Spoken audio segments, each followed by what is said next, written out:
Acho que foi, né? Tá bom, então, gente. Boa noite. É, Queria começar um pouco falando sobre mim, né? Minha primeira vez aqui falando no grupo. Eu já tenho acompanhado alguns encontros online nas últimas semanas, né? Mas, enfim, é a primeira vez que eu vim aqui falar com vocês. E queria já de antemão, assim, falar que eu acho muito legal essa iniciativa, né? Do Gui, assim, que não sei se você foi o único idealizador desse grupo, ou como é que ele propriamente nasceu, assim, mas eu acho que, enfim, estava conversando com o Fábio aí, também o colega que eu convidei para participar hoje, sobre como o estudo de batalha muitas vezes é um lugar muito solitário, né? Acho que isso, inclusive, faz parte da própria leitura desse autor, né? Mas, assim, eu acho também que ele é muito diverso, ele se pulveriza, né, nos diversos departamentos, todo mundo é um pouco especialista ou nada dele também, né, e tal. E, bom, eu vim, né, da antropologia, fiz meu mestrado, concluí ano passado, sobre o trabalho do Bataille, né, meu interesse pelo Bataille, ele começa, enfim, uma relação meio Bataille-psicanálise, mas em algumas aulas ali com a Carol Parreira sobre antropologia da violência, ela discutia muito gênero, Bataille aparece na antropologia atualmente bastante em discussões de gênero, mas enfim, de um ponto de vista que eu acho é um pouco problemático, mas que, enfim, resultou numa pesquisa que eu fiz com a Fernanda Peixoto, né, sobre a parte maldita, né, a feitura do livro, na verdade, né, eu pego justamente desde o primeiro contato do Bataille com os antropólogos, ali com Alfred Metro, na École des Chartes, né, no começo dos anos 20, até a parte maldita, e tento, sobretudo, trabalhar as diferenças, né, entre a noção de dispêndio, por exemplo, e a parte maldita, que eu acho que são textos que contêm diferenças importantes, né, na relação com o Bataille lia os primitivos, pelo menos, que era o meu foco no mestrado, mas que eu acho que entra também em algumas discussões que a gente pode trazer para cá hoje, né, sobretudo em alguns conceitos, a ideia como Bataille interpreta vontade de potência, eu acho que isso se relaciona também com a maneira como Bataille vai interpretar os primitivos, por exemplo. Mas enfim, né? E aí agora, nesse momento, eu estou escrevendo um projeto de doutorado, pensando justamente as relações entre Bataille e Nietzsche, tentando estar em voga bastante essa ideia de um Nietzsche perspectivista, ameríndio, assim, com Viveiros de Castro e tal. Estou pensando em que medida Bataille pode entrar nessa discussão.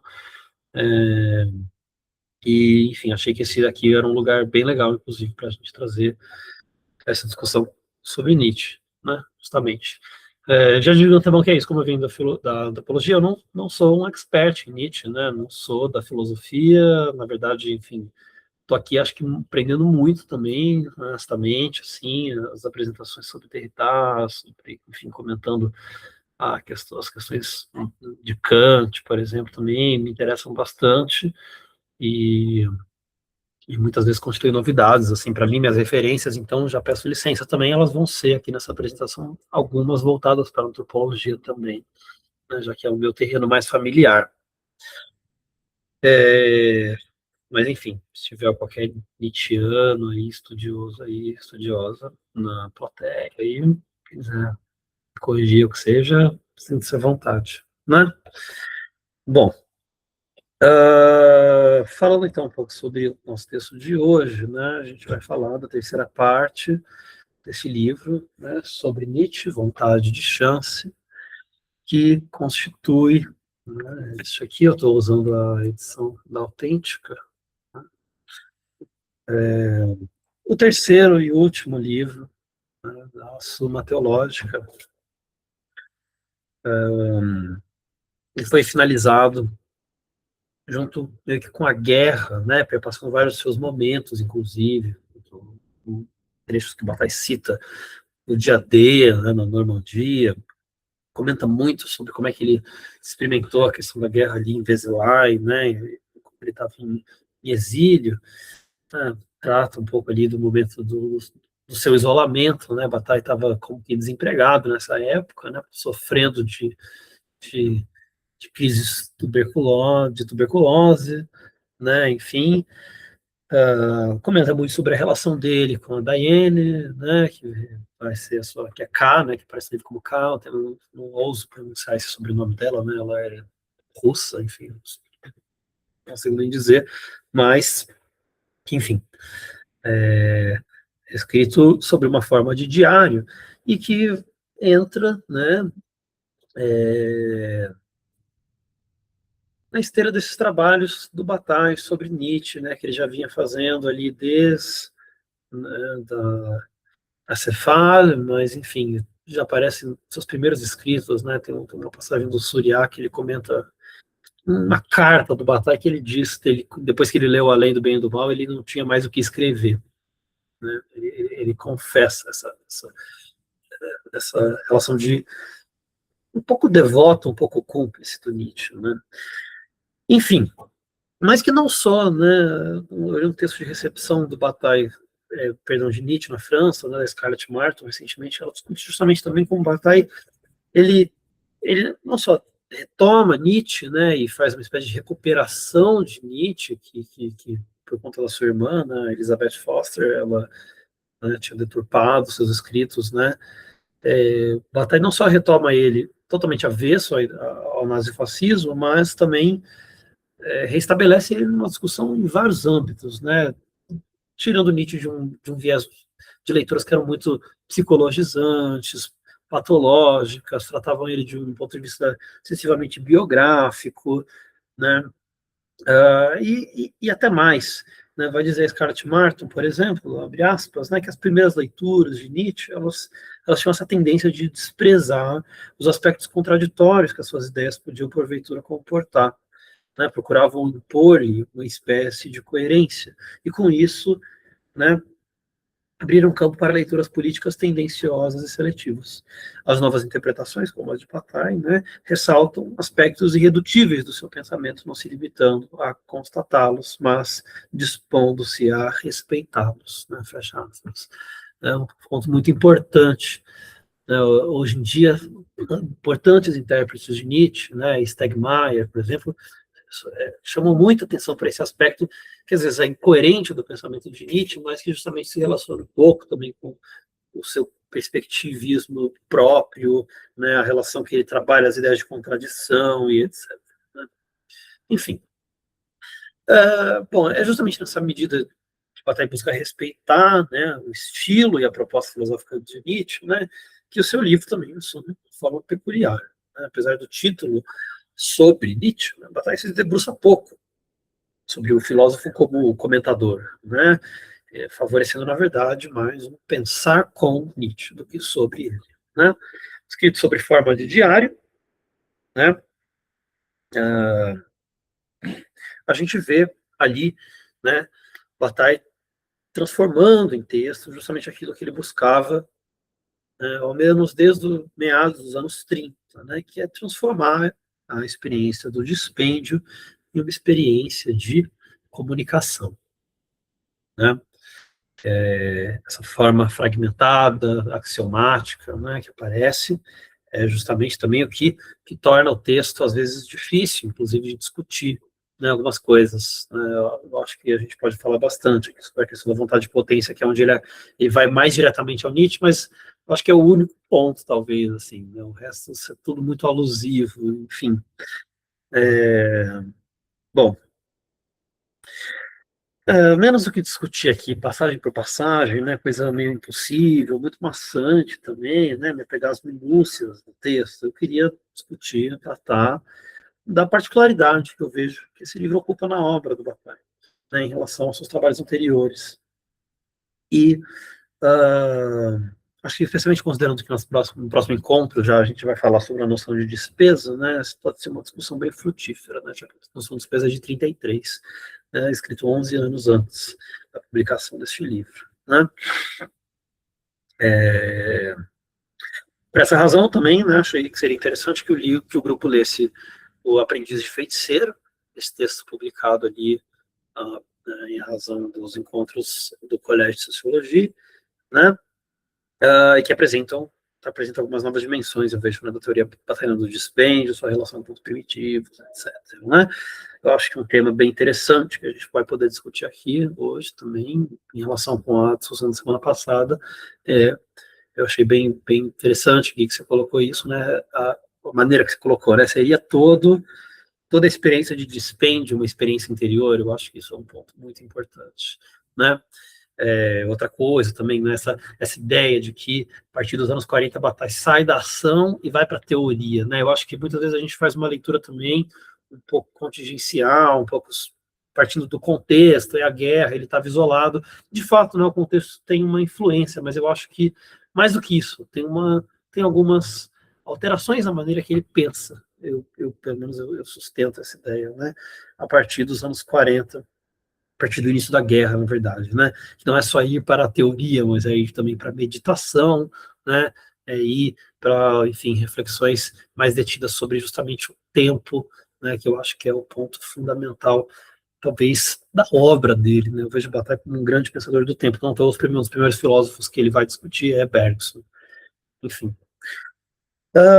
Aproximando aqui então do primeiro ponto, eu queria falar as questões gerais da obra, né? Apesar do título, como eu disse, é um livro que discute pouco sobre Nietzsche, né? Isso porque Bataille não comenta exatamente, não escreve exatamente como um comentador, mas como uma espécie de cúmplice, né? O livro, menos que comentar a obra do Nietzsche, parece se valer dos métodos e do estilo do filósofo, aforismático, poético, etc., para dar sentido à própria teoria de Bataille, que ele já vinha elaborando, pelo menos desde Documã, lá em 1929, né? Que vão servir também para seus escritos próximos, né? A gente vê muitas correlações nesse texto com a noção de dispêndio, a parte maldita, o erotismo, a gnose, o baixo materialismo, etc. Né? A lista poderia ser infindável, já que, né, como lembra o Michel Surriat, né, todo o trabalho do Bataille parece falar sobre o mesmo assunto e nenhum. Bom, ainda assim, eu acho que existe nesse livro, não, algo de específico, né, que é, né, que é aquilo que nasce com o fim da Cefalha, há um momento de crise com o fim da Cefalha, né, isso é notável nas cartas do Bataille, né, inclusive, e com o início da guerra, que passa justamente por a ideia de tempo e da teoria do silêncio. Né? O Bataille vai conceitualizar a ideia de silêncio. Bom, então partindo agora para a primeira crítica que aparece no livro, primeira tópica que eu acho fundamental, aparece não só no livro, né, mas sobretudo nesses trechos que a gente vai comentar de hoje, né, nessa terceira parte. Eu nem falei, né, mas ela começa ali com a xícara de chá, o zen, o ser amado, depois vai para a posição de chance, o tempo e o epílogo.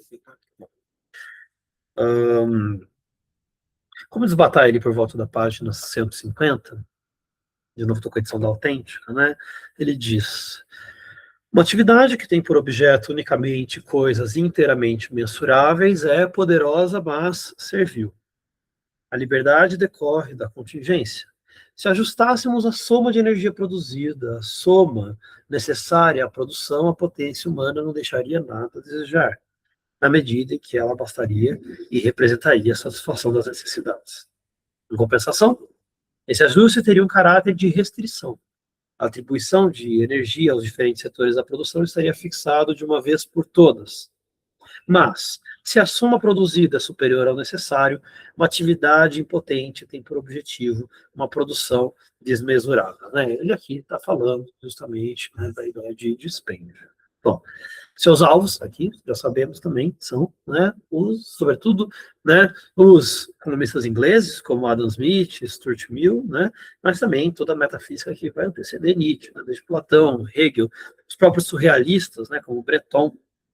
A gente tem aquele livro O Corpo Impossível, da Elino e Robert Wise, acho que tem uma discussão de maneira mais bem colocada sobre isso, né? Mas também a sociologia clássica, durkheimiana, né? Entre todos os outros que, intencionalmente ou não, pareciam reduzir a experiência humana a uma ideia de um crescente desenvolvimento, um progresso da razão, da história, do espírito, e que reduziam o objetivo humano na Terra, né? Aquele da preservação e manutenção da espécie. Isso é muito importante, né? Tem algo sobre a preservação da vida aqui, a manutenção da vida.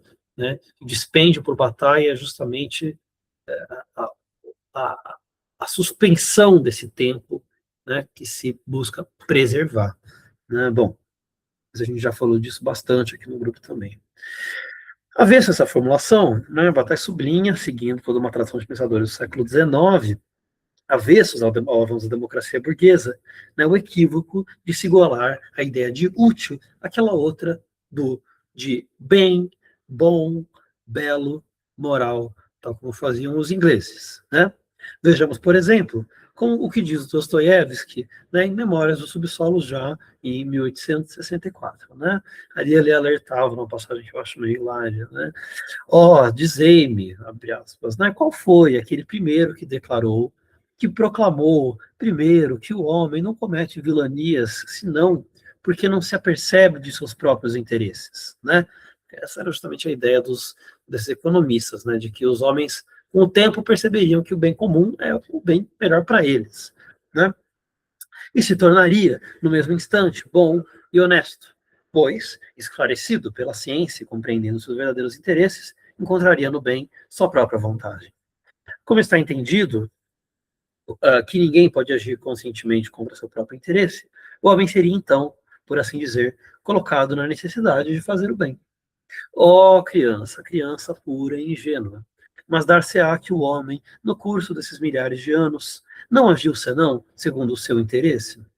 Que faremos então desses milhões de fatos que atestam que os homens, tendo embora perfeita consciência do seu interesse, e aqui acho isso fundamental, né, o relegam a segundo plano e enveredam por um caminho totalmente diferente, cheio de riscos e de acasos. Não são, entretanto, forçados a isso, mas parece que querem precisamente evitar a estrada que lhes indicava para traçar ao contrário, livremente, caprichosamente, uma outra, cheia de dificuldades, absurda, mal reconhecível e obscura. Né?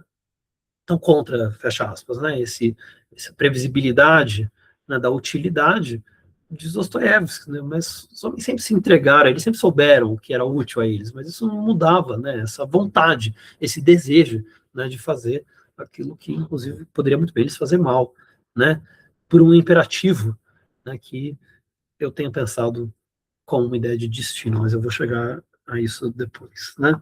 Bom, há uma inversão, dirá Nietzsche, né, daquilo historicamente compreendido como bom e como mal, né, fundamental para a gente avançar na passagem supramencionada de Bataille.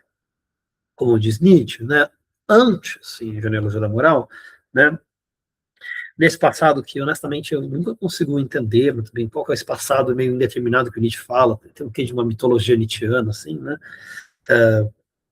o bom era nobre, né? O bom era o sim, ele era a afirmação como que imperativa, né? E o não, a negação, era meramente secundária. A esses homens nobres, porém, se opunham os ditos homens do ressentimento, né? Cuja afirmação se dava tão somente pela negação desse sim nobre. Esses homens, escravos da moral, como entendido por Nietzsche, né, ressentidos, são aqueles que promovem a primeira e fundamental transvaloração, a inversão do sentido de bom para o mal, nomeando tudo aquilo que remetia a uma espécie de soberania do sujeito como ruim, passam a nomear de bom o coletivo, em alemão, Gemein, né, que também significa vulgar, inferior, ou empobrecido. Né? Nietzsche vai falar da Gemeinheit. Ora, no que tange a nossa discussão, eu notava como tal tese, algo robesiana, eu penso, né, serviria de substrato também para autores fundamentais da sociologia francesa, né, fontes importantes do Bataille, e que inclusive ajuda a colaborar ali com a tese da Scarlett Martin, né, que eu estava lendo recentemente, de que a França já teria um terreno como que preparado para a recepção de Nietzsche, né, já se pensavam questões semelhantes. Né. E bom, fecha parênteses, né? Mas enfim, aí a gente lê, por exemplo, lá no fechamento do livro sobre o sacrifício do Moço e do Huberto, a seguinte passagem, né, que eu acho também super interessante, né? O ato, perdão, de abnegação implicado em todo o sacrifício, dizem eles, né? Ao frequentemente lembrar as consciências particulares a presença das forças coletivas, alimenta precisamente a existência ideal destas. Essas expiações, essas purificações gerais, as comunhões, as sacralizações de grupos, as criações de gênios da cidade conferem ou renovam periodicamente a coletividade, representada por deuses, o caráter bom, forte, grave, terrível, que é um dos traços essenciais de toda a personalidade social. Por outro lado, os indivíduos encontram nesse mesmo ato uma vantagem. Eles conferem a si mesmo e as coisas que mais lhe interessam a força social inteira. Revestem de uma autoridade social seus votos, seus juramentos, seus casamentos. Cercam, como se com um círculo de santidade que os protege, os campos que lavraram, as casas que construíram. Ao mesmo tempo, encontram no sacrifício o meio de reestabelecer os equilíbrios perturbados. Pela expiação, redimem-se da maldição social, consequência da falta, e se reincorporam à comunidade. Pela doação de uma parte das coisas cujo uso a sociedade reservou, adquirem o direito de usufruí-las. A norma social é então mantida sem perigo para os indivíduos e sem prejuízo para o grupo. Assim, a função social do sacrifício é cumprida, tanto para eles quanto para a coletividade. Né? O sacrifício aqui, então, gostaria de pensar, né? Ele é um motor do tempo. Algo de valor é destruído, né? E algo de valor é sempre pessoal, né? Em bem de uma previsão futura, né? De um futuro, né? De um retorno futuro. Não por acaso, Levi-Strauss, em sua divisão diacronia e sincronia, dirá que as sociedades sacrificiais participam por excelência do eixo diacrônico. Né? Para Nietzsche, menos do que um tratado fundante da sociedade, né, com esse S maiúsculo, digamos assim, que aparece em certo funcionalismo evolucionista da escola durkheimiana, tal experiência sacrificial marca o início de uma sociedade, a sociedade do ressentimento.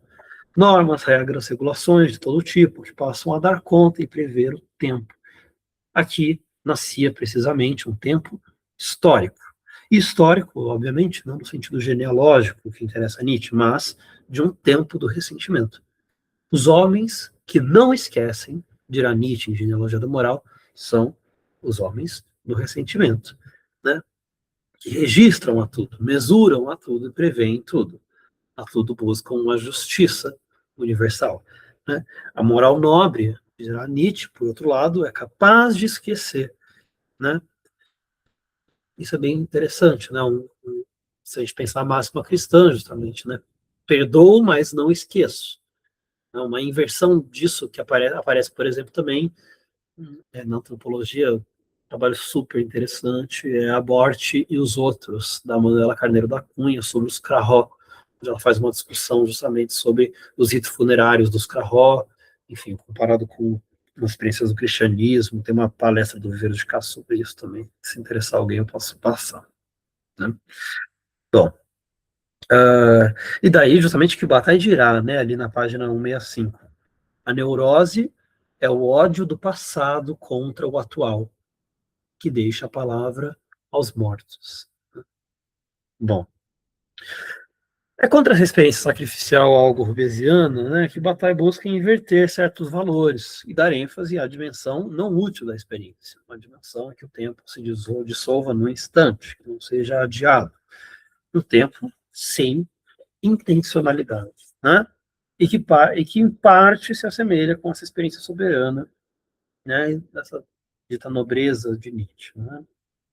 Bom, como se sabe, desde o abandono do catolicismo de Bataille ali por volta de 1922, 25, se eu não me engano, né, quando ele entra em Chartres, Bataille se devotou, em grande medida, à vida noturna das vanguardas parisienses, era entregue às experiências limites, né, um grande frequentador de prostíbulos, casas de apostas, etc. Né? E, bom, sem querer entrar aqui numa dimensão biográfica também, né, que eu acho que atrapalha mais do que ajuda, muitas vezes, né, a gente discutir a obra de um autor, eu notava como Bataille buscava ali, sem dúvida, né, essa experiência no instante que tanto lhe interessava e culminará, como eu já falei, né, nessa proposta de sacrifício, né, do integrante na acefale, né, que se enforcaria numa das árvores ali, se eu não me engano era a Colette Pignot ou o próprio Michel Leiris que estava envolvido nisso, né, ou Kaiowá, não lembro agora.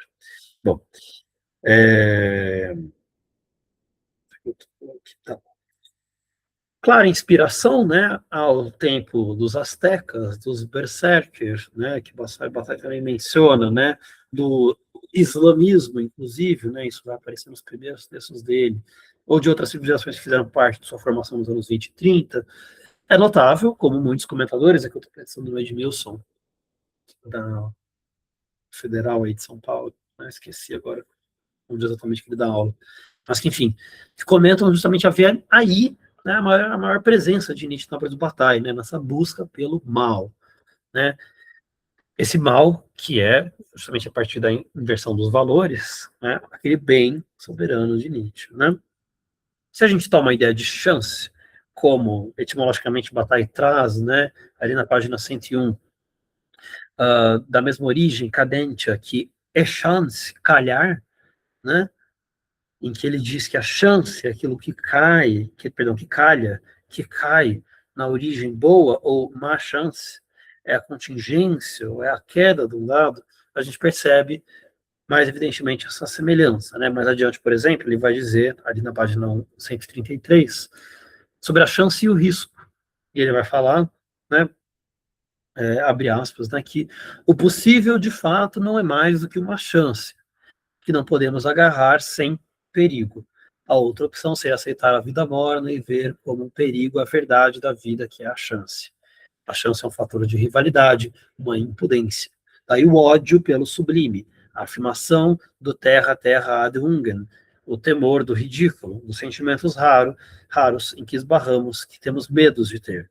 A atitude falsa, opaca, dissimulada, fechada à inconveniência e mesmo a qualquer manifestação de vida, que distingue, em geral, a virilidade, a idade madura, em particular as conversas, é, se quisermos ver, medo, pânico de chance, do jogo, do possível do homem, de tudo aquilo que no homem pretendemos amar, que recebemos como chance, calhou e rejeitamos, com ar falso e fechado do que falei, como chance que se joga, como desequilíbrio, embriaguez, loucura. Chato. Né? Eu gostaria aqui, porém, né, se vocês estão me acompanhando também, né, de trazer uma outra perspectiva para esse assunto, que seria de pensar chance, né, focando na ideia de acaso, né, e nesse acaso como uma ideia de, por falta de um termo melhor, aqui eu penso em oportunidade, mas algo me incomoda nisso também, mas que enfim. Mas que abre toda uma nova gama de interpretações, né, do Bataille sobre essa experiência interior e lança nova luz ao problema da intencionalidade, né. Para isso, agora eu quero falar um pouco, né, sobre a ideia de comunicação e de destino, tal como aparece em Nietzsche e depois em, né. Tá tudo bem? Por enquanto a gente tá legal, rolando? Legal. Bom, então agora um segundo momento da crítica é a ideia de comunicação e da dissolução dos seres, né? Como nos lembra Jorge Luiz Fizensteiner, né, um comentador de Nietzsche, que escreveu, né, a tese dele sobre o aforismo Torna-te quem tu és, né? A compreensão nietzschiana sobre o social passa pela ideia de que, abre aspas, socialmente, a exigência de se tornar consciente se insere também no projeto de desindividualização da ação humana. Retira-se o que há de único e singular a fim de relegar aos indivíduos as funções previamente sequestradas da cultura. Portanto, aquele cita Nietzsche, a consciência não faz parte realmente da existência individual do ser humano, mas antes daquilo que nele a natureza é de natureza comunitária e gregária. Né? Voltamos então aqui à discussão lá do sacrifício como Gemeinheit, né? Bom, se é certo que Bataille divide igualmente dessa percepção da pobreza como uma organização coletiva, é notável, porém, né, sobretudo como a partir do colégio sociologista, o projeto de retorno a essa experiência da soberania passa também a um projeto de fundar uma espécie de outra sociedade, né, até uma religião, né, fundada mais por um pacto viril, né, onde se afirmaria justamente essa experiência do dispêndio que a gente discutiu anteriormente. Né. Basta lembrarmos, né, para falar, por exemplo, do seu interesse, não só na soberania individual, né, mas o interesse da comunicação, diz como ele fala lá no erotismo da questão das células, né, da experiência da, enfim, da petit mort, etc. Né? Bom, Perdão, tá.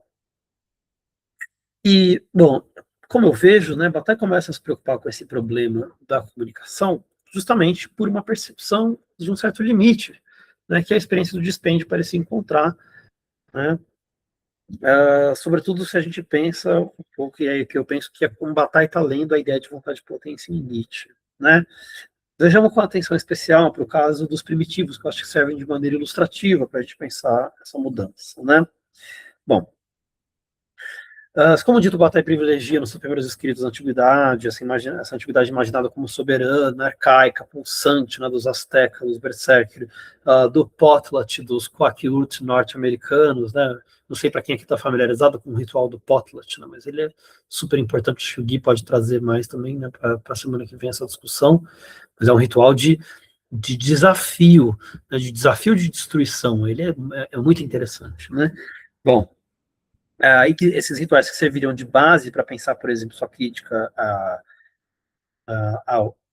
à burguesia, né, na época do Cercle Démocratique, né, com o Boris Varin, Simone Weil, né, na revista Contre-Attaque, por exemplo, né, essas passagens, essas leituras de Bataille, né, sobre esses primitivos, sobre essa ideia de dominação, passam a ser revisadas, né, a partir do início da guerra. Na esteira do capítulo precedente, é isso que a gente está lendo, né, na segunda parte, por exemplo, a gente tem ali os desenvolvimentos da ideia de ápice e declínio, né, onde Bataille revisa a própria experiência da festa, né, do desafio também, né, antes valorizada, né, mas que agora é vista também sob um quê de decadência, eu vejo, né? Ele diz ali na página 179, por exemplo, né, que todo homem agora me escute e receba de mim esta revelação. Morais, religiões de compromisso e hipertrofias da inteligência nasceram da depressão do dia seguinte a uma festa, né? Então ele está, enfim, voltando a essa discussão que você trouxe no, né, falando da experiência interior, Gui, sobre se toda experiência de dispêndio é uma experiência interior, eu acho que ele está preocupado justamente com isso, né? E quando essa experiência ela fica presa nesse curto-circuito, né, de gozo e reparação, digamos assim, né? Bom, se tal leitura foi justamente o que permitiu, né, tal leitura da festa, essa leitura meio binária, uma dialética meio sufocante, né, da festa, foi o que permitiu que alguns antropólogos acusassem o Bataille, inclusive de funcionalista, né? Pouco se discutiu entre esses antropólogos, pelo menos eu penso, né? A tentativa do próprio Bataille de superar essa dualidade, né? Acusavam ele de funcionalista justamente por esse movimento de sístole e diástole, que ele vai dizer, da festa, né? De reparação e dispersão, né? Como se toda festa, na verdade, fosse só um momento de dissolução para que a sociedade depois voltasse a um estágio anterior, assim, de harmonia, assim, né? Bom, pouco se discutiu, né, sobre como ele buscou superar essa própria dualidade, né, numa busca, e aqui ele mesmo diz, né, Bataille, de viver na margem, de se instalar, de vencer essa angústia, esse sentimento de pecado, de amargura, de cinzas que o fluxo da festa deixa ao se retirar. Havia para ele, Bataille, certamente, algo de incômodo na experiência do ápice, algo que, como vejo, perpassa a crítica à vontade de potência, né? Bom, para a gente avançar mais nisso, é importante, né, ir mais a fundo na questão da intencionalidade, né? Como dito anteriormente, Bataille revisa certas experiências passadas, sobretudo a Cefal, né? Ele vai dizer, se não me engano, na biografia do Stuart Kendall, inclusive, que aparece um trecho, né, acho que uma carta do Bataille, em que ele, ele se ressente um pouco sobre a experiência da Cefala e ele pensa assim, né, onde eu estava com a cabeça, eu queria fundar uma religião, fazer um papel de Deus ali de alguma maneira, né? E bom, então esse é o momento em que ele passa a revisar algumas experiências, né? Pois como ele dirá anos mais tarde, né, sobretudo ali no segundo volume da Parte Maldita, que nunca foi publicado, né, em vida, essas experiências primitivas, elas ainda são, de alguma maneira, reféns de uma noção de ranking, de poder, né, e que não deixam de cair no jogo da intencionalidade, do útil, né. Isso é o que aparece, eu peguei aqui um trecho que eu coloquei na minha dissertação, inclusive, ali na La Limite Utile, né, o limite do útil, que é um texto que não tem tradução para o português, inclusive, mas tem para o espanhol. Se vocês quiserem, eu posso disponibilizar também. É bem interessante. Ele escreveu meio que nessa mesma época, né, da Suma Teológica, e ele diz assim, né, justamente discutindo um pouco o Potlat. É preciso que desperdice o excedente, mas ele, aquele que desperdiça, permanece ávido de adquirir, mesmo quando faz o contrário, e transforma o próprio desperdício em objeto de aquisição. Uma vez volatilizados os recursos, permanece o prestígio adquirido por quem desperdiça. O desperdício dilapida ostensivamente com esse fim, visando uma superioridade sobre os outros que deste modo ele se atribuiu. Contudo, utiliza às avessas a negação da utilidade dos recursos que desperdiça. Assim, faz cair na contradição não apenas ele próprio, mas toda a existência do homem que entra, então, em uma ambiguidade na qual permanece. Situa o valor, o prestígio e a verdade da vida na negação do emprego servil dos bens, mas, ao mesmo tempo, faz o emprego servil dessa negação. Né? Então, na medida em que há um ganho de status, né, de justamente de poder, né, a partir do dispêndio, Bataille está dizendo também que, medida isso, também não recai, novamente, numa ideia de intencionalidade. Né? E, bom, é a partir desse momento, né, a partir dessa inflexão, que eu acho interessante que a gente note como esse livro, sobretudo esses trechos que a gente deixou para ler para hoje, né, eles discutem muito sobre a espera, sobre a paciência, sobre a meditação, né? Na página 150, por exemplo, ele diz, né, jogar, buscar a chance exige paciência, o amor, o abandono completo. Mais adiante, na página 169, ele segue, né? O retorno da chance não pode resultar de um esforço, ainda menos de um mérito. Quando muito, de uma bela peça pregada na angústia, de uma feliz desenvoltura de jogador. Imagina, à beira do suicídio, um jogador rindo, abusando ilimitadamente de si mesmo. Se a chance volta, é muitas vezes no instante em que eu estava rindo dela. A chance é o Deus contra o qual blasfemamos, não tendo mais força para rir dele. A chance, sim, aparece, como vejo, como fruto de uma espera desinteressada, de um momento em que, num misto de desatenção e desejo, o sujeito se encontra com aquele momento onde ele, enfim, pode jogar, se arriscar, temerosamente, ao mesmo tempo que seguro e confiante, em que possa dizer, sim, eu quero. Né? Aqui eu acho que um texto muito interessante para pensar isso é Espelho da Tauromaquia, do Michel Leiris, né, que eu falei algumas vezes aqui no grupo já. O Leiris era melhor amigo do Bataille, e ele vai escrever sobre a prática da tauromaquia, justamente pensando um pouco sobre essa arte, né, do toureiro, que precisa tirar, né, precisa driblar o touro no momento exato. Né? Se ele for precipitado demais, ele vai ser morto, né? E, enfim, se ele se atrasar também, ele também vai ser morto, né? Então o touro é uma espécie do destino, né? E, enfim, e aqui há essa arte, né? Essa astúcia, essa metis, digamos assim, de conseguir, né? Justamente acertar esse momento da chance, né? Calhar nesse momento da chance, né? É que nem na história do olho. A tourada é um exemplo. Eles frequentavam, né? Muito interessante. Bom, desse ponto de vista, o momento do puro dispêndio, da dissolução, é também o momento de um encontro imprevisto, impossível de ser antevisto pelo sujeito. Como diz Bataille em Aprendiz do Feiticeiro, tal momento deve ser visto como um jogo, como um encontro de amantes, né? Ali na página 230 e 31, nesse texto, ele diz, né, The world of lovers is still more the realm of trickery than is the world of gambling, né? There are no precise limits, but instead there are numerous nuances between the ingenuous meetings of persons incapable of hidden motives and the impudent flirtation that ceaselessly arranges frauds and maneuvers. But naive unconsciousness alone has the power to conquer the world of miracles where lovers meet, né? E aí essa ideia de naive, né, da inocência, né, é tão importante, né?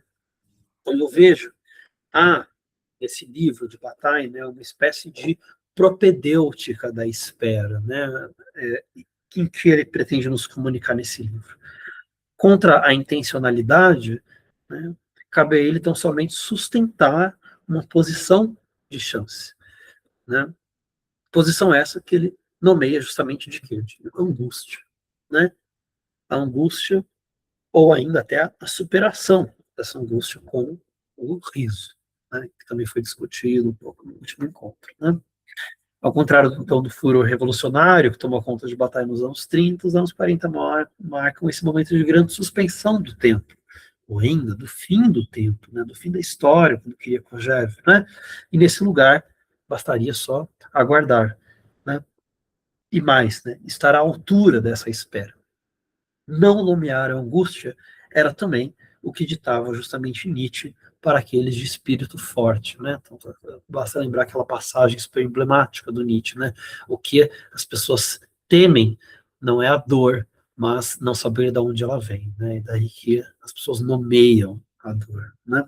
Bom, e aqui eu acho que os interesses de Nietzsche e Bataille voltam, na verdade, a convergir muito diretamente, né? Afinal, Nietzsche também estava em busca da comunicação. Apesar de não falar propriamente dos amantes, ele diz muito sobre a amizade, né? Por exemplo, peguei uma outra situação aqui, mas acho que não cabe muito falar aqui disso, mas enfim. Para finalizar, é isso, né? Eu acho que é justamente aqui que essa ideia de nuance toma partido, né? É preciso uma espera, uma espécie de calma desatenta, né? Algo simples como de uma criança, né? Que vive uma espécie de profunda despreocupação, mas também pavor, né? Por desconhecer as coisas, né? E aí, ao contrário desse leão da vontade de potência, que Bataille diz no fim do texto, né? Ele justamente exorta o riso desatento da criança que vive sob vontade de chance. Né? Diz ali ele na página 92. O maior amor, o mais certo, poderia estar de acordo com a zombaria infinita, né? Com a brincadeira, com o gracejo. Né? E é desse lugar que parece haver, eu penso, uma união de Bataille, quer dizer, perdão, uma maneira em que Bataille pensa propriamente uma união de Apolo e Dionísio. Né? Ele diz, o elemento báquico, ali na página 173, né, o elemento báquico é tanto mais divinamente, cinicamente, posto a nu em sua obra, na medida em que esta participa da doçura de Apolo. E aqui ele está falando de um nome fundamental que a gente nunca menciona para falar de Bataille, que é Proust, né? Proust, uma palestra recentemente que diz, depois de Nietzsche, Proust é o autor mais citado por Bataille, mais do que Hegel, né? E né, lá na Critique ele tem muitos textos sobre Proust, né, e tal, enfim. Então, é justamente isso. Há em Proust, vai nessa união entre Apolo e Dionísio. Eu vejo justamente essa vontade de justamente transgredir com a espera e o respeito, digamos assim, pela norma também, né, pela espera, pelo momento em que se seja possível transgredir, enfim. Que é um interesse do Nietzsche, né, que vai estar discutindo também, por exemplo, a ideia de destino. Né.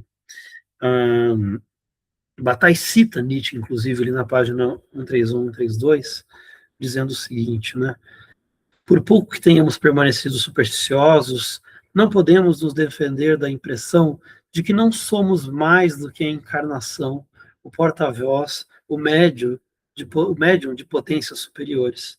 A ideia de revelação, se entendemos por isso a aparição súbita de uma coisa que se faz ver e escutar por alguém com uma nitidez e precisão inexprimíveis, transtornando tudo em um homem, derrubando-o até o âmago, essa ideia de revelação corresponde a um fato exato.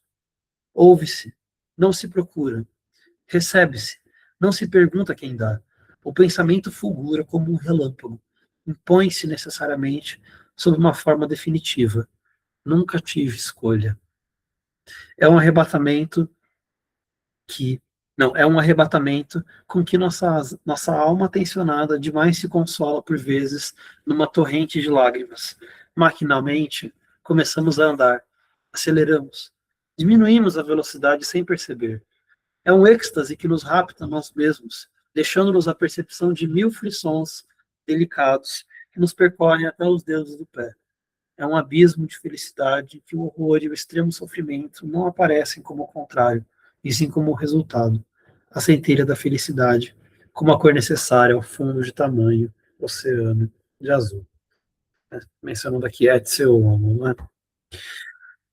Bom, com isso eu acho que eu finalizo a apresentação. Tem mais algumas passagens aqui. Eu acho que tem uma coisa interessante que a gente pode pensar também, que é como, voltando à ideia do primitivo, né, e ao texto Aprendiz de Feiticeiro, Bataille passa o seu interesse um pouco desses povos primitivos do Potlatch, né, do desafio para o xamanismo, né? No Aprendiz de Feiticeiro ele fala do xamanismo. O xamanismo é, por excelência, ele diz até, né, o tempo do destino, né? Ele diz, né, eventualmente, life risks itself, the project of destiny is realized. What was only a dream figure becomes myth, né? Então, o xamanismo como esse encontro com o mito também, né? Esse tempo da potência, né? E aqui potência no sentido, enfim, acho que mais estruturalista da coisa, né? Eu acho que é um pouco isso, gente. Não sei, tem algumas questões que eu gostaria de escutar também sobre como é que vocês leram. Eu acho que tem várias coisas que a gente pode discutir, que eu não falei ainda também, né? Bataille fala da diferença entre a meditação que ele pensa, a ideia de misticismo, a posição da mulher nesse texto aparece de um jeito interessante também, né? Enfim. Acho que uma coisa que eu me pego pensando bastante é como é que a transgressão pode ser relacionada com essa ideia de destino e não intencionalidade, né? Porque transgressão para mim sempre tem um quê de intencionalidade, mas Bataille também está pensando nessa experiência não intencional, né? Nessa objetificação um pouco do sujeito, enfim. Eu vi que vocês colocaram umas passagens do Jean-Luc Nancy no grupo que acho que falava um pouco disso também, né? Mas é isso, tá?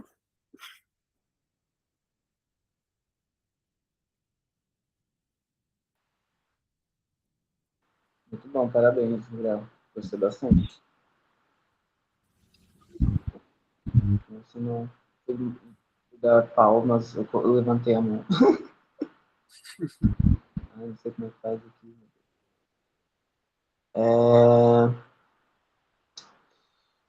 Eu queria só, se possível, comentar algumas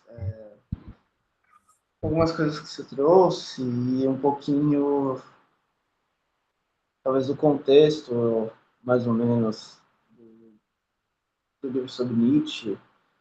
Eu achei bem legal, assim, você trouxe essa coisa, né? Que eu acho que é muito central no livro da vontade de chance, como meio que relacionado com o jogo de dados, né? Essa coisa até meio do Malamé, do jogo, do acaso, do risco, né? Propriamente falando, e como isso está relacionado também ao mesmo tempo com essa com a vontade de chance, é uma coisa da espera mesmo, né? Propriamente, e que é bem como você falou agora, né? Apresentar uma situação, o leão da vontade de potência, né? Que ele é como se fosse esperado pela vontade de chance, né? E acho que entra muito a forma como o Bataille ele está fazendo uma paródia de Nietzsche, né? Eu estava lendo um livro que chama Este Monstro, né? Que é tipo meio que brincando com este homo do Nietzsche. Chama Este Monstro, George Bataille and the Sacrifice of Form, do Jeremy Biles. Interessante. E nesse livro ele vai falar assim de como que o Bataille parodiza o Nietzsche, né? Que no Nietzsche a questão da tragédia ela tem um fim ascensional, no sentido de que tipo Nietzsche ele valoriza muito, né, a tragédia, vamos dizer, ele vai valorizar muito essa coisa do ser humano, da finitude do humano, das falhas, como vamos dizer, de tudo aquilo que o Bataille colocaria, né, no sentido de materialismo baixo, né. Tem aquele conceito dele, né, de que, tipo, tem aquele texto dele, né, o Dedão, The Big Two, que ele fala, tipo,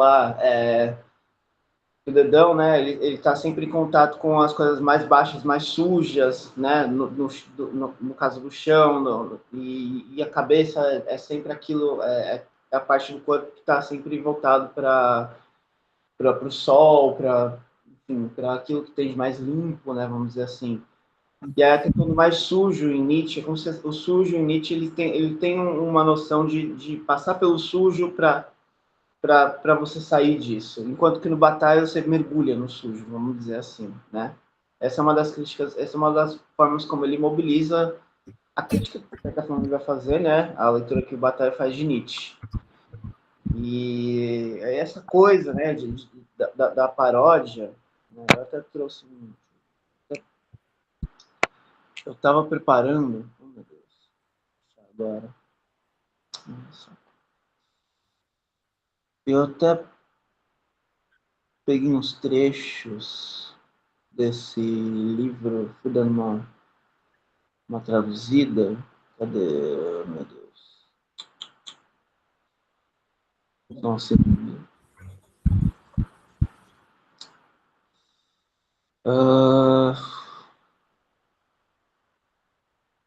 Eu acho, só preciso achar aqui rapidão. Que ele vai falar, né? Que tem essa noção de paródia universal, marca outros escritos do corpus batalhano, né? Manifestando-se nas imagens mutáveis e obsessivas que ele emprega para desenvolver esse pensamento. Os olhos tornavam-se ovos, que se tornavam-se testículos, as pessoas tornavam-se árvores, e o sol, essa entidade luminosa e celeste, transforma-se na própria imagem de baixeza, o ânus. Ele está falando daquele texto, o ânus solar, né? Que ele traz toda essa noção de que tudo no mundo é uma forma de paródia de alguma coisa, vamos dizer assim, né? E aí ele diz, como veremos, Batalha dá voz a esse Nietzsche rebaixado, disfarçando-se com a máscara de Nietzsche para melhor subvertê-lo de fato e transformá-lo em um monstro. E aí na parte de sacrifício, loucura e riso, ele diz, a paródia subversiva que Batalha faz de Nietzsche realiza-se especialmente em relação aos conceitos de tragédia e sacrifício, loucura, soberania e riso.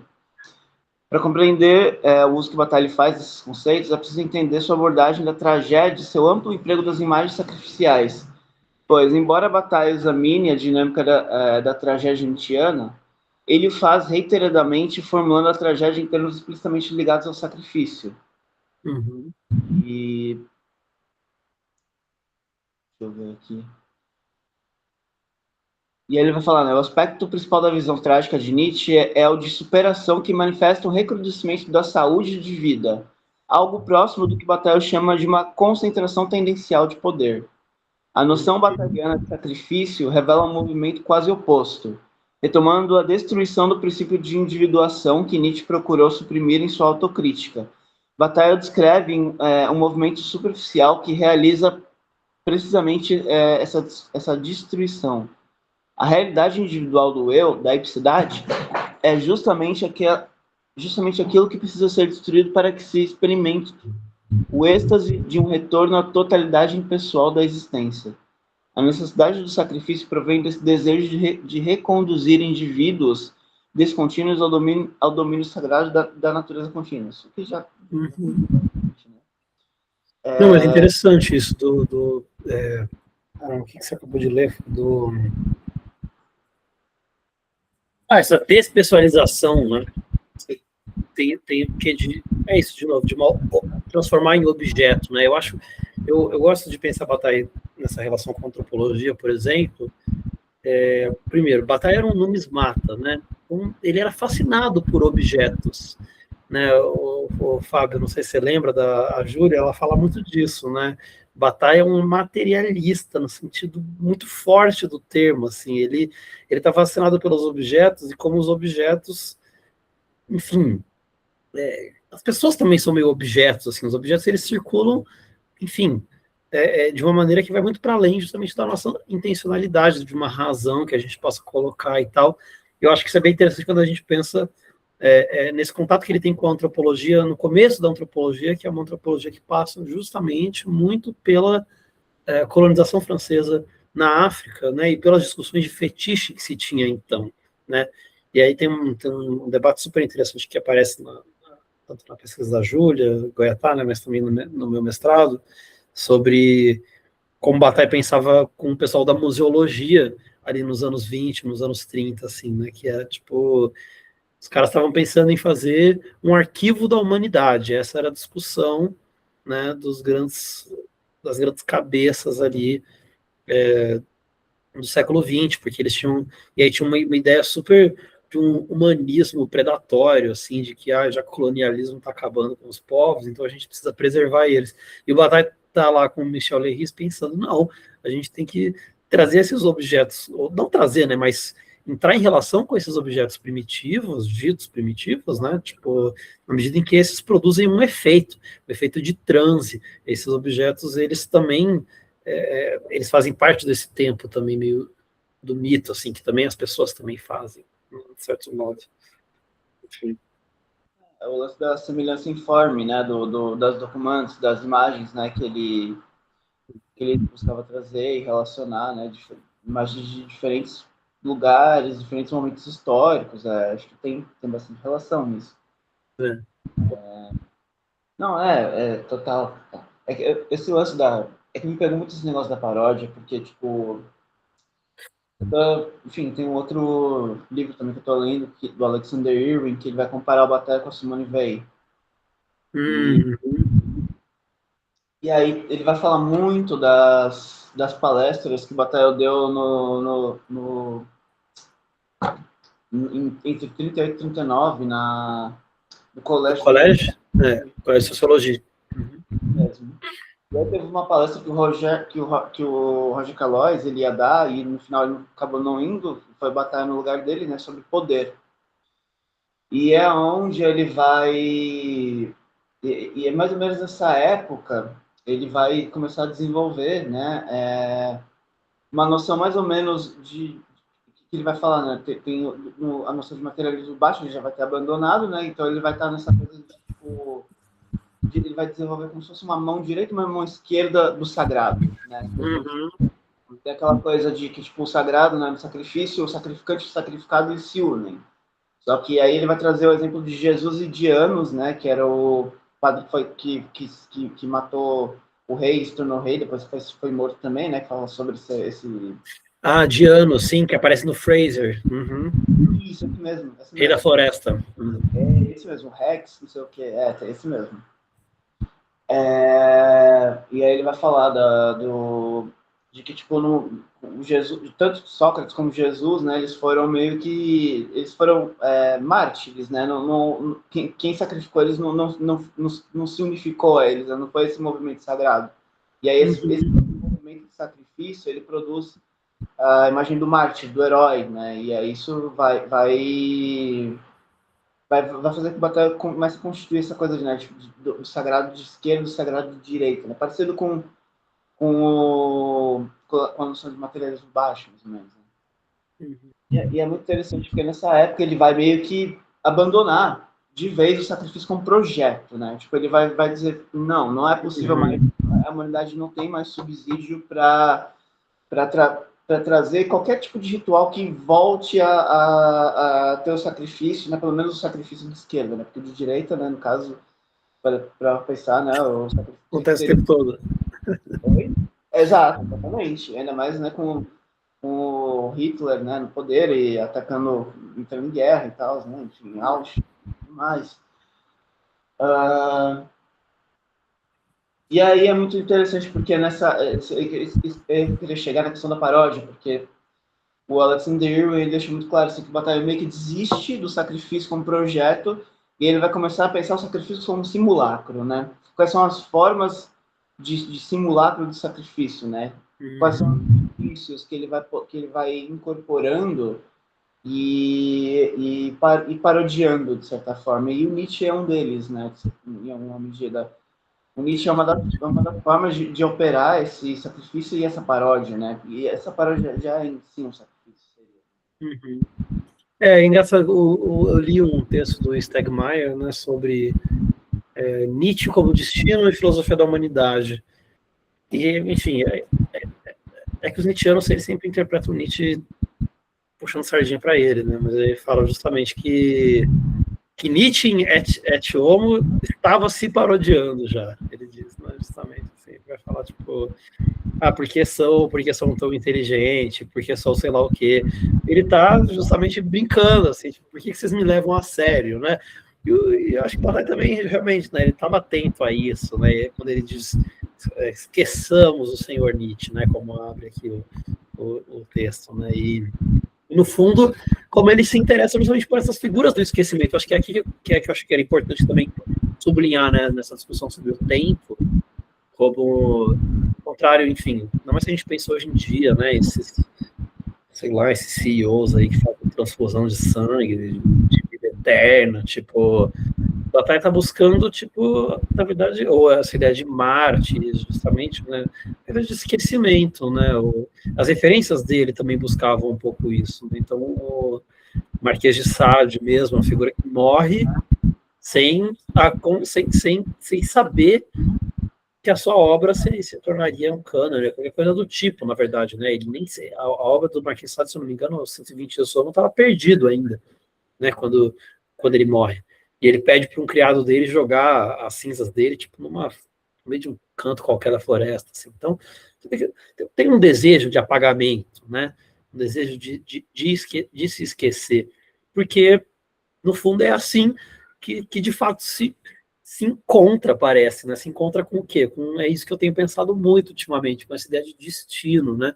Por isso eu tenho ido muito atrás dessa ideia do Nietzsche, do tornar-te o que tu és, né? Porque eu acho que isso é uma frase muito louca, porque é como se já existisse um certo determinismo, mas você tem que se encontrar com ele, ao mesmo tempo que o paradoxo dessa ideia de destino, né? Porque não é só então as cartas já estão todas prontas, né? Não, as coisas são embaralhadas como um jogo. Mas você tem que saber o que significam as cartas. Eu acho que é nesse sentido também que Batalha aproxima Apolo e Dionísio, né? Para você transgredir, para você trazer a dimensão dionisíaca, você tem que ter uma compreensão muito clara, né? Do aspecto das regras do jogo. Né? Isso era uma obsessão de todos esses caras que estavam escrevendo com Bataille, né? O Michel Leiris, de novo, eu tô insistindo muito nesse cara, porque eu acho que ele é muito genial também.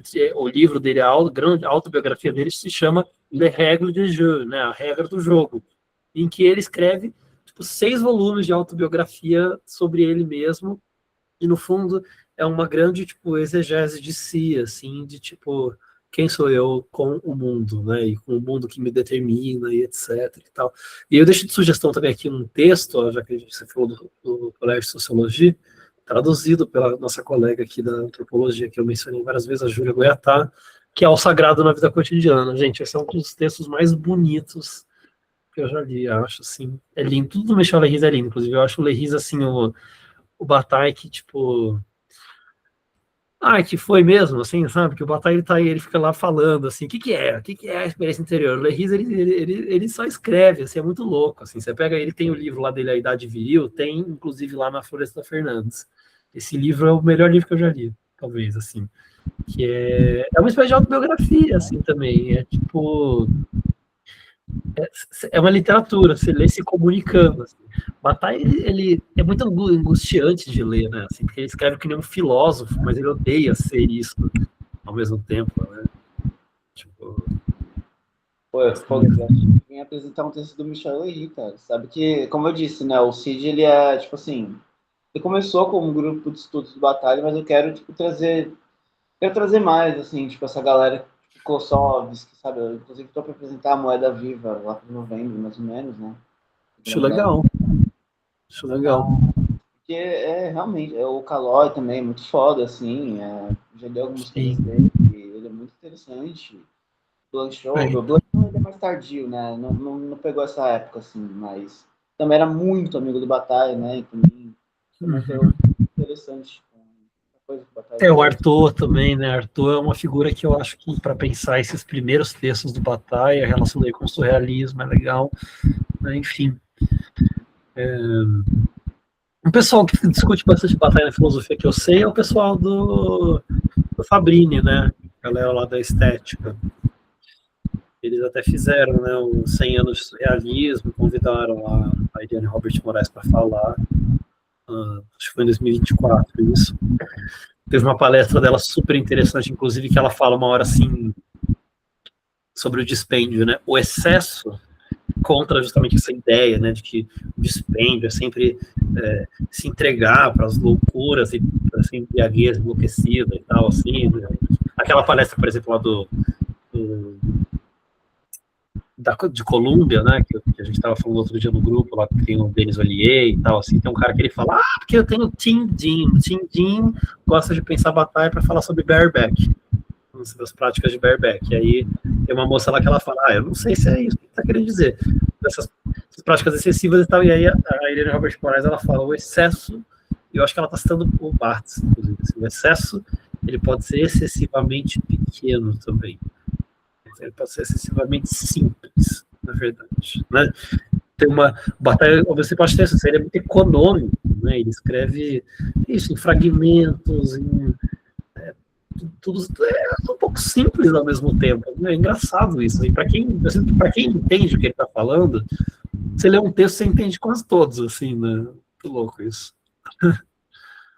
Não, é aquilo que o Barthes fala, né? Ele está sempre reescrevendo o mesmo texto, né? Uh, uh, Isso, isso falou um negócio agora que fica na cabeça o Batalha traz muito o Nietzsche do Etiomo, né? E é pensar que, tipo, o Nietzsche do Etiomo, ele já tava, cara, com a neurosífilis, não, né, já deixando ele meio maluquinho ali. uhum,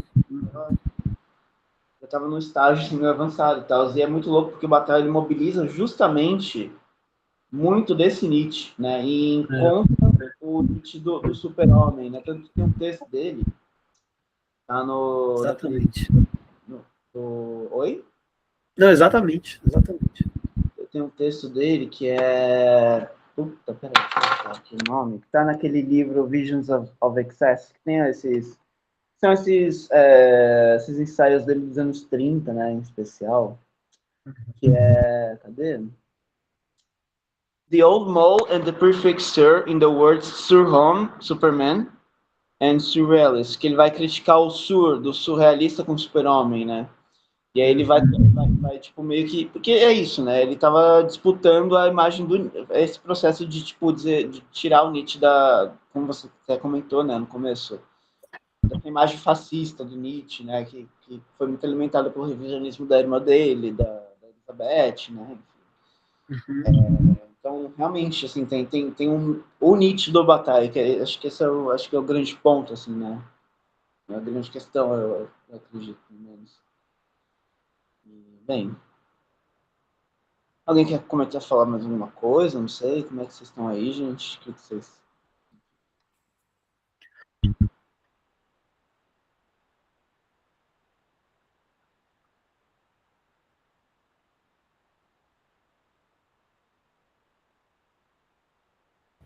O pessoal tá lavando louça.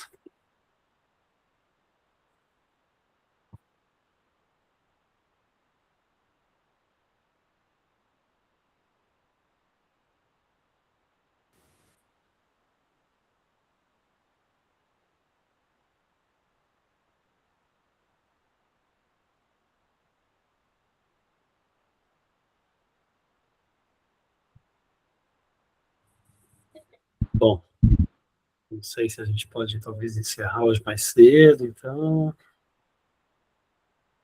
Ninguém quer falar nada no chat, nada. Ficamos por isso.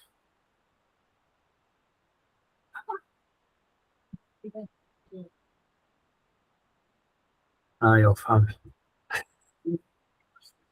Então, Fábio, eu acho que você, o próximo encontro também sei que é o Fábio, o Gui, pelo que ele me falou, ele está estudando justamente umas coisas com marxismo e Bataille, né? Bem na época lá que ele estava lá com o pessoal lá de 33, né? A briga dele com a Simone Weil é uma coisa que me interessa bastante também. Eu Também. não gostava muito dele, né? Oi, tá dando pra ouvir? Agora tá. E aí, Tá Renan? dando. E aí? Eu queria perguntar um negócio aqui, Gabriel, que tu falou durante a apresentação que tem uma passagem, né, do debate sobre o dispêndio para o debate da comunicação, né? Uhum. E aí depois tu traz que no final ele chega com isso quase como uma virada, né? Como se no dispêndio ele tivesse atrelado a uma postura mais ativa da transgressão e de uma insubordinação, né? Vamos falar assim. E Uhum. na passagem para a comunicação ele faz essa volta para o silêncio, para o repouso, para a meditação, como você falou, né?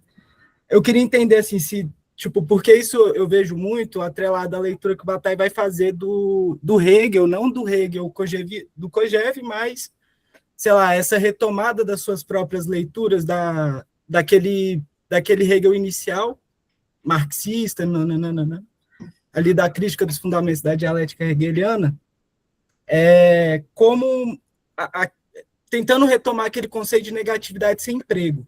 Porque ali eu acho que ele dá um salto, né, com esse texto do... E aí tá naqueles escritos sobre Hegel, aí tem uma carta dele para o Kojève e tal, que ele rebate isso, tentando falar assim, então se a ação é a negatividade, ele lê um pouco isso do Hegel, né, a minha vida é uma negação própria da filosofia hegeliana, né? E aí, só que aí o que ele está querendo falar com isso, então, né? Porque ele vai voltar e buscar, então, uma negatividade sem emprego, né? Desempregada, que ele vai tentar falar. Mas o que é isso, né? Que é esse que é o que eu acho que chega a ser um ponto interessante, né? Porque eu não acho que o Bataille acaba abandonando e eu acho que assim, eu acho que é uma passagem de um Bataille que é preocupado com as causas sociais, os batalhas das revistas e tal, com essa passagem realmente de um envelhecimento, adoecimento, perda da Laura e tudo junto, para esse Bataille interiorista, né? Vamos falar assim, um Bataille que volta suas questões para a experiência interior e depois da experiência interior ele dá uma travada, né? Falando assim, e fica nesse tema de, sei lá, agora como eu posso agora me expressar, porque se perdeu, eu acho, um pouco as possibilidades do dispêndio, né? Eu acho que naquela Uhum. época o Bataille ele consegue ver ainda no início da sua obra, a gente vê uma dimensão que o dispêndio ele tem uma ação prática dentro dos movimentos revolucionários do Partido Comunista, tal, que é abalado um pouco, e eu acho que aí, de fato, né, pela entrada do fascismo na França, né? Uhum.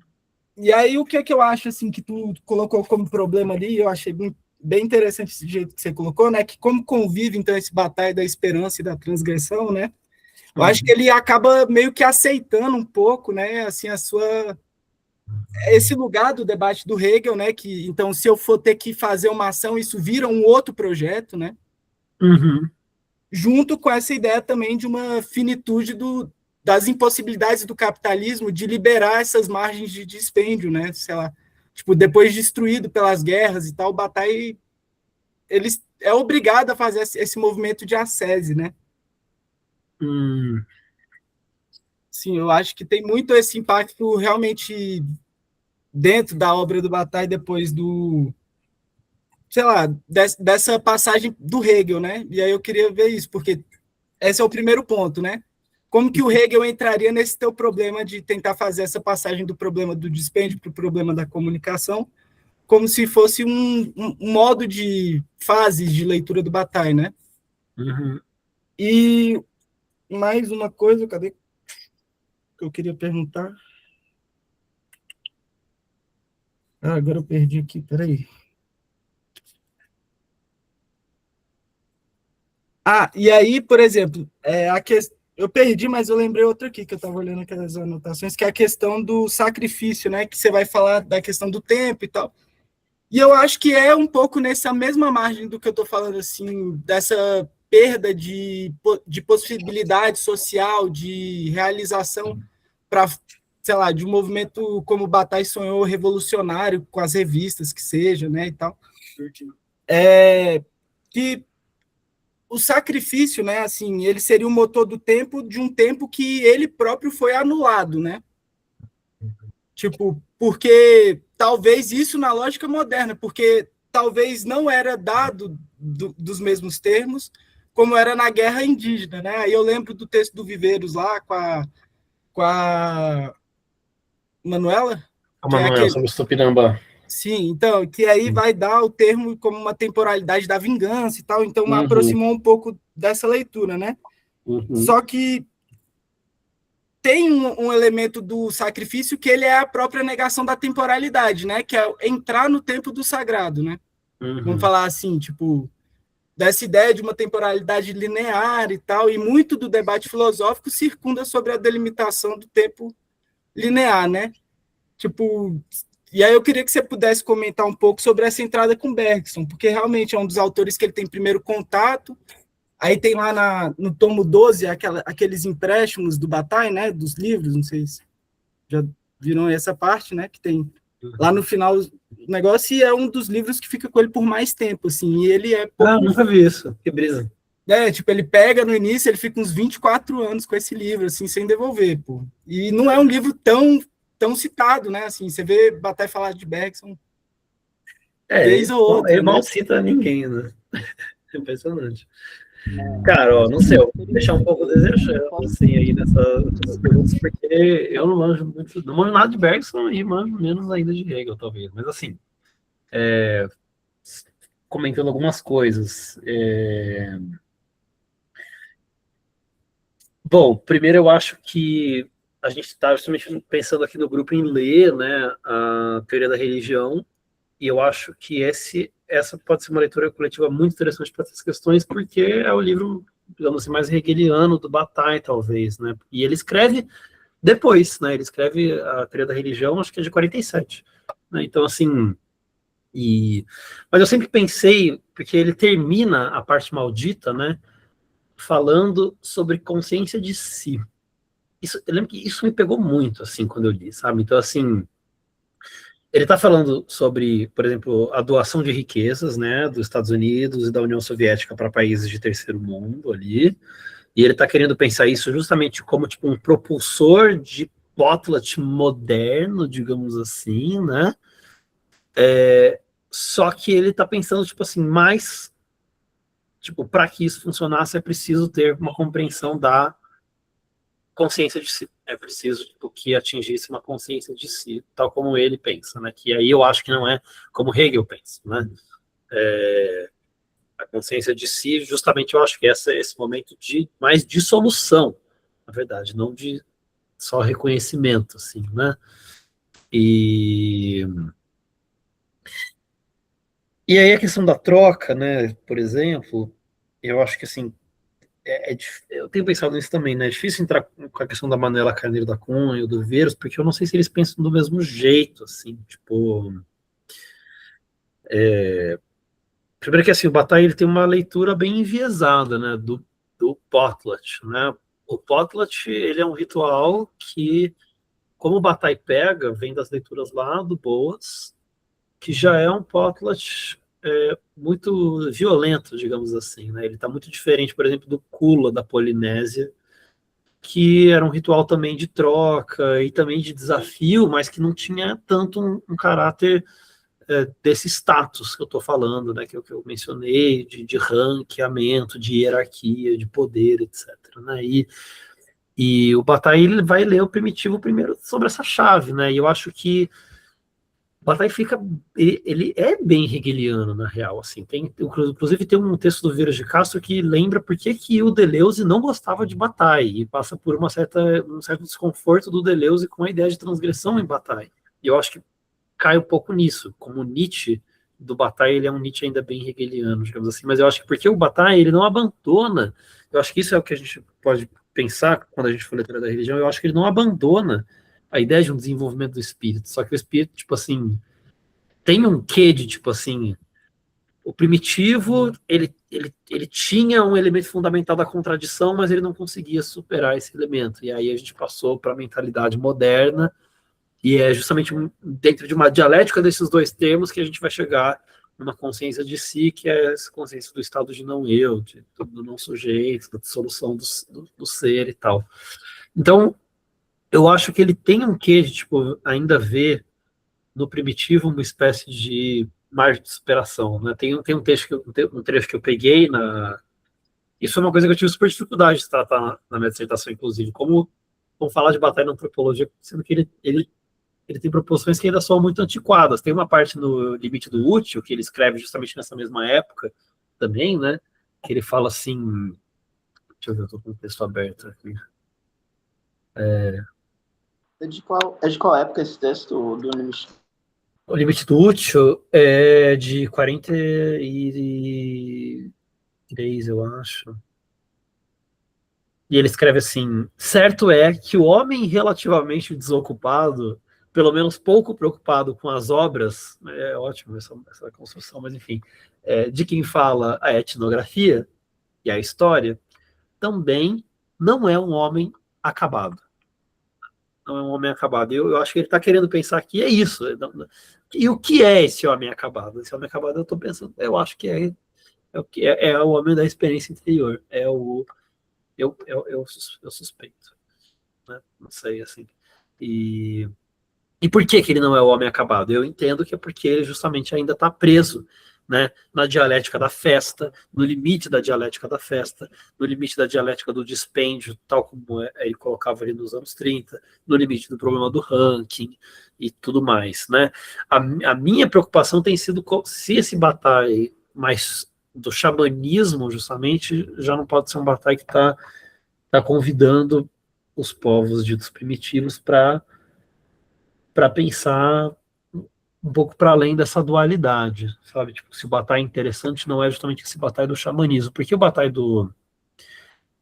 Ou não sei, assim, porque também realmente tem a coisa do desafio, né? Tem a coisa, eu acho que tem o risco também, no encontro dos amantes, no encontro justamente, tipo, tem um quê com um risco, assim, né? Quando eu falo do destino, esse Bataille da espera, eu também não acho que é só um cara que fica lá esperando as coisas acontecerem, né, meditando. Eu acho que tem um quê de esperar para acontecer. E aí eu acho que entra um pouco isso que você falou, né? Talvez depois, com o início da guerra, o tempo de ação, eu lembro que o Adorno fala um pouco disso também, né? O tempo de se agir acabou, né? Acabou, agora a gente tem que esperar, né? E eu não sei se o Bataille, ele tá justamente pensando, tipo, como esperar então, né? Tipo, como sustentar a espera, né? Enfim, pela experiência da angústia, não sei.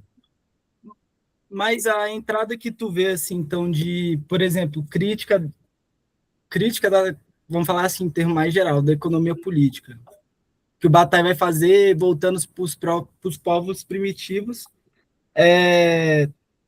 tá mais ligado a... Porque, assim, eu vou tentar reformular de outro jeito, porque, assim, eu acho que o problema geral aqui, talvez, entra em qual é a constituição, tipo, de uma antropologia filosófica do Bataille, né? De como que ele vai ver a ideia do que é uma humanidade, e aí, por exemplo, a ideia do dualismo, né? Porque ele não faz uma superação entre termos, né? Tipo, a heterologia do Bataille é toda para falar que, tipo, você pode, tipo, anular, trocar e substituir os elementos das oposições, mas toda vez vai voltar a ter uma oposição. E aí, e eu acho que esse movimento de interiorização e se mantém ainda um pouco, e eu acho que dá uma diminuída, né da retomada dos povos primitivos no Bataille nos últimos, bota aí, 15 Dá anos. muito. Ele para de falar total, assim, impressionante. Não, então, é um negócio assim, porque eu acho que tem uma passagem que ele... Rapidão, que eu me perdi aqui rapidinho. Você está falando dos dualismos. Ah, sim. Que, por exemplo, a ideia de heterogeneidade e homogeneidade no Bataille não é um termo, ele não se propõe a abdicar dessas formas dualistas, vamos falar de de reflexão, né? Então, por exemplo, Um Homem Acabado é a crítica dele ao Hegel. A ideia de um conhecimento absoluto, uma ideia de humanidade acabada, tal, e aí retoma uma ideia dos primitivos, na minha visão, assim, que o Bataille pega, que é a ideia de que, sei lá, quando ele vai debater o surgimento do capitalismo com a reforma protestante. É a secularização, a desmagificação e tal, da experiência de vida que, no que a gente diz como primitivo, eles vamos falar assim, confundiam a imagem do que é a humanidade, introjetando elementos animais, elementos da natureza, ou criando uma socialidade que fazia com que aquilo que se torna um vínculo de socialidade, né, girasse em torno também desses outros agentes, ou essas outras formas de subjetivação, né, que sei lá, eu vejo que dessa parte final do Bataille, ele acaba, sei lá, com esse abandono dos primitivos, né, em algum nível, ele recusa também com isso, né, sei lá, tipo... Porque o ponto é esse, né? Por que ele faz isso, né? O que acontece com o Bataille para ele fazer isso, né? Mas eu não acho, assim, e com esses batalhas no Bataille final, e é o que eu também queria tentar entender, que realmente, tipo, ele abdica desse lugar por exemplo, da divisão interminada, né? Do dualismo, né? Porque, por exemplo, falar que ele retorna para a experiência exterior como uma forma do homem acabado é falar que ele fez uma espécie de superação dos dualismos que ele está evocando dentro dos problemas filosóficos dele, sabe? Assim, tipo... Seria um pouco superar a transgressão também, um pouco, né? Eu acho. Eu não acho que ele faz isso. Por isso que eu acho também interessante que e é engraçado, né, que ele abdica um pouco de falar dos primitivos, mas nos últimos livros dele, o erotismo, ele discute literalmente com o Lévi-Strauss, né? E assim... e o erotismo é um livro sobre transgressão. Talvez seja, tipo, um dos mais importantes, né? É que se tu pega, dá para ver uma, quase assim, tipo, generalizando assim, eu vejo meio que 3, 4 fases do Bataille, né? Assim, tem o Bataille que a gente começa a pegar os artigos das revistas e tal. Depois a gente tem a fase do Bataille durante a guerra ali, que ele vai escrever as estruturas psicológicas, ou a noção de dispêndio. Depois esse Bataille da Suma. E aí vem o Bataille meio que tentando fazer as pazes com ele mesmo, assim, eu acho, tipo, o mundo voltou ao normal, agora como voltar a socializar, sabe, assim. E aí veio o Bataille do erotismo, Lágrima de Eros, né? Um dos últimos livros dele também é a Caverna de Lascaux, né? Nascimento da Arte. Cara, esse é um livro que eu queria muito ler, nunca li, sabia?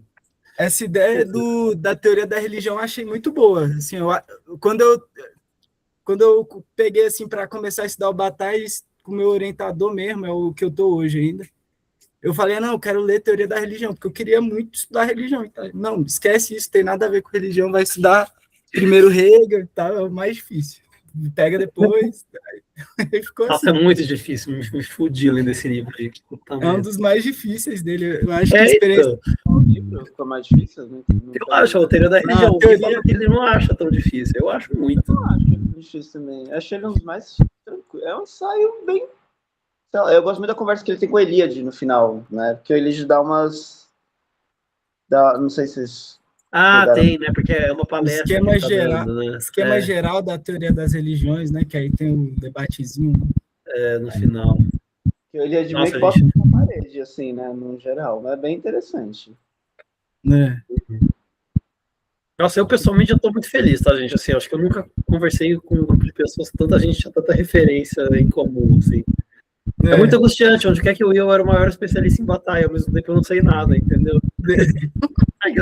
É que ninguém nunca lia esse maldito, velho. É foda, porque, tipo, uma coisa que o Stuart Kendall fala muito é assim, existem várias batalhas. Tem batalha escrevia romances, contos, e tem a batalha da filosofia, tem a batalha do antropólogo, então raramente eu encontro alguém que conhece, que tipo, ou gosta do batalha da antropologia ou da filosofia. Geralmente sempre muito dos contos.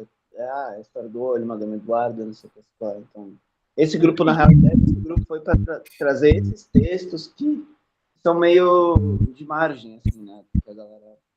É, que top discutir ele de um jeito mais, não diria sistemático, assim, mas tipo rigoroso, sabe? Porque eu vejo muito, acontece com esses autores, assim, que eles acabam servindo para muita coisa. Eu comprei durante o mestrado aqueles Cahiers Bataille, sabe? Tipo, é uns volumes que tem lá da França e tal, e aí saiu um recentemente, para mim parece super interessante, acabei mal usando, mas que é Bataille em Latinoamérica, né? Bataille na América Latina. É o 6, né?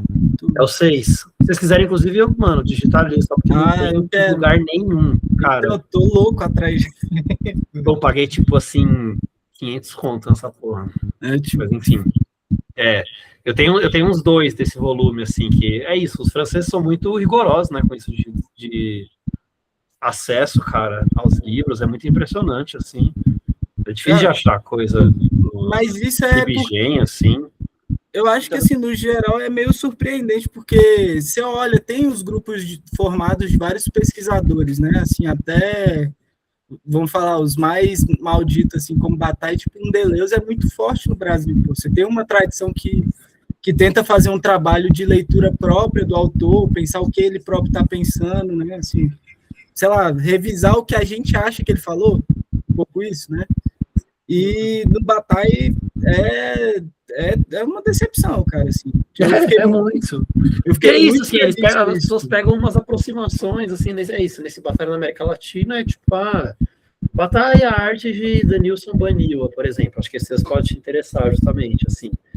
É legal como, tipo, para você citar, entendeu? Você vai citar porque aí você vai mostrar que o campo, as pessoas estão discutindo, e aí você vai poder falar que Bataille sabe, relevante para a cena nacional que discute antropologia.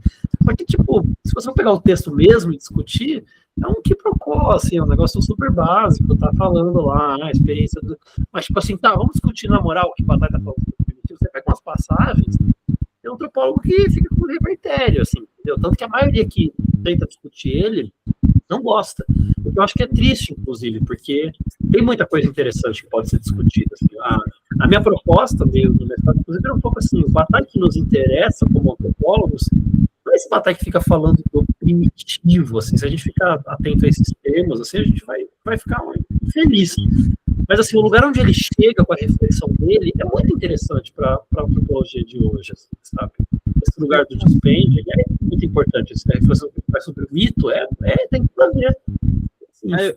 Eu defendo uma reabilitação do Bataille para a teoria social, velho. Assim, eu acho que hoje ele tem abertura para a gente pensar, por exemplo, 2022, lançamento das estruturas psicológicas, né? Tipo, ele vem sempre nesses períodos de crise porque eu acho que ele reabilita, tipo, ou reatualiza, e esse é o projeto um pouco meio demolidor, assim, do Bataille, de refazer os conceitos, uma reelaboração dos problemas, né? Tipo, ele é um cara interessante para pensar isso.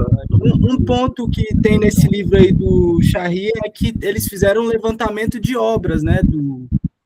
De quem escreveu o Bataille no Brasil, né? Tipo, da América Latina, assim, tem bastante gente.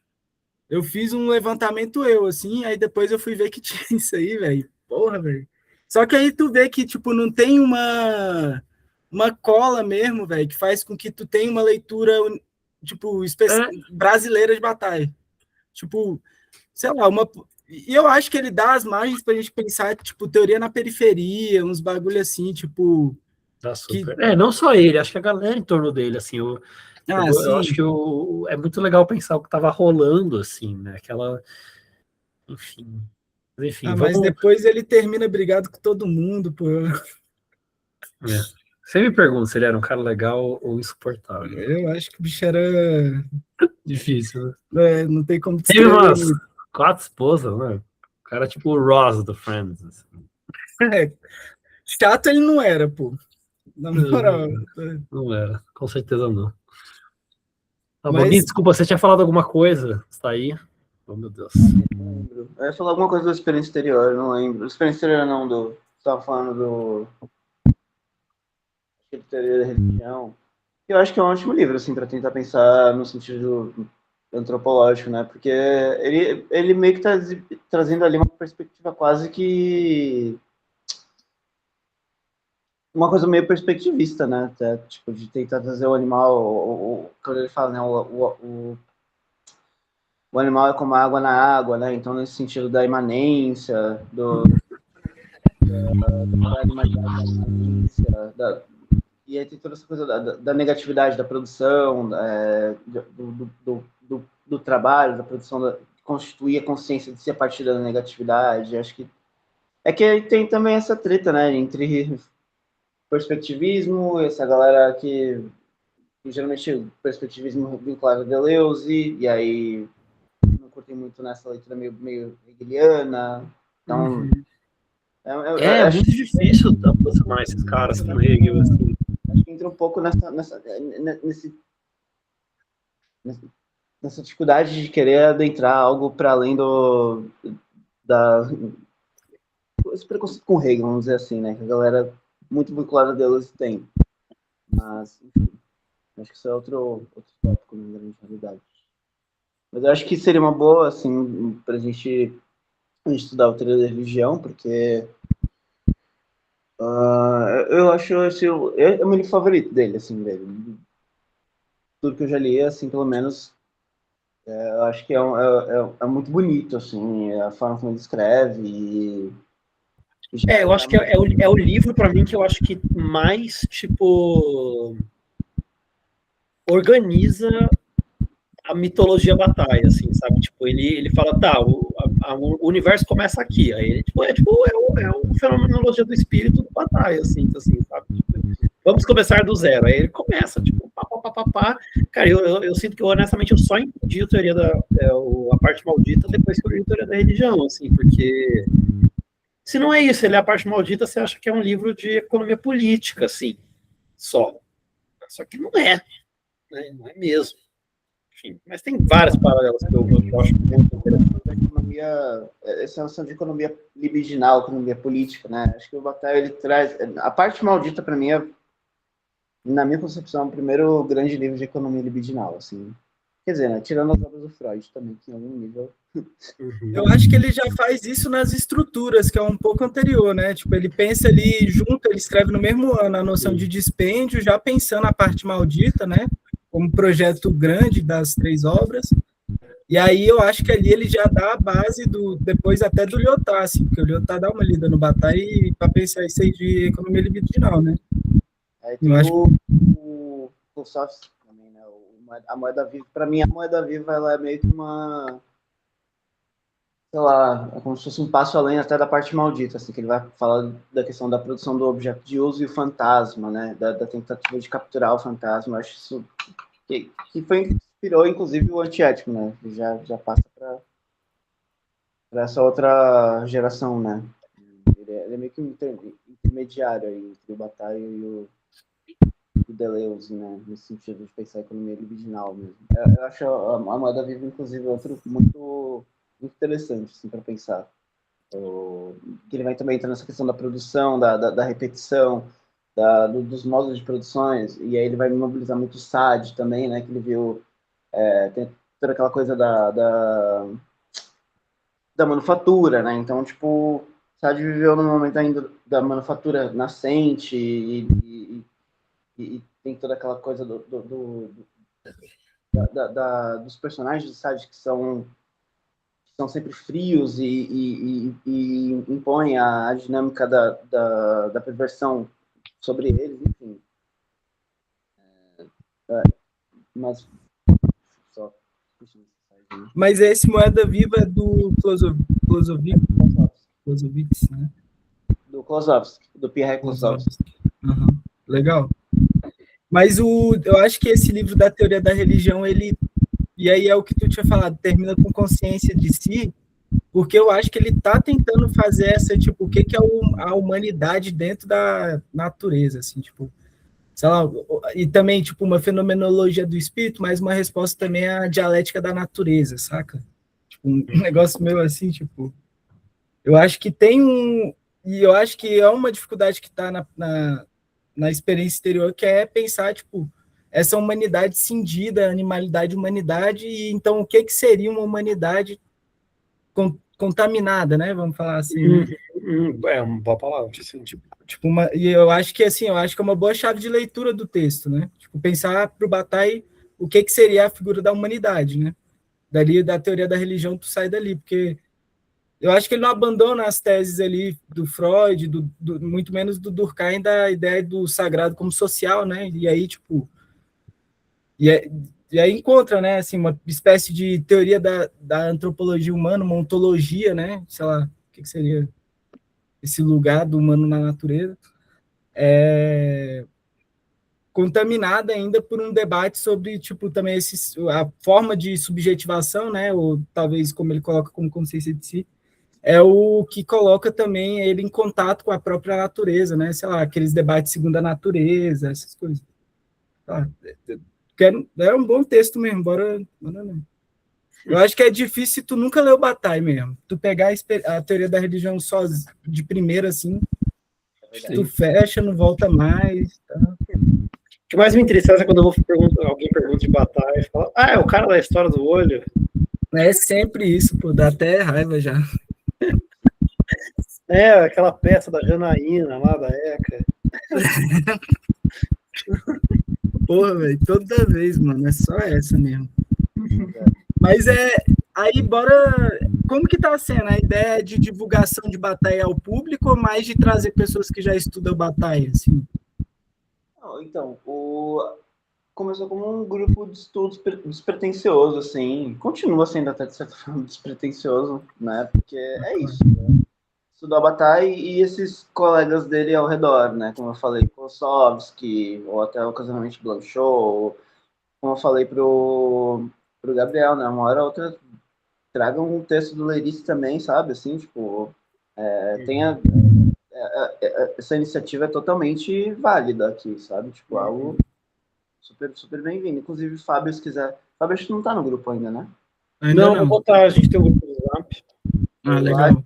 A gente faz uma agendinha de apresentações, né? Eu tento, tipo, sei lá, cada 4 ou 6 meses a gente faz uma reunião para bater essas apresentações, né? A gente começou em julho de 2025, né, esse grupo. A gente já leu a parte maldita inteira, quer dizer, né, a galera do começo, assim, tipo, o Aurélio, aqui, Aurélio, Felipe, a Lore, enfim, a galera do começo do grupo. A gente já leu a parte maldita inteira, a gente despende, mas é aquilo, né, sempre bom estar relendo também.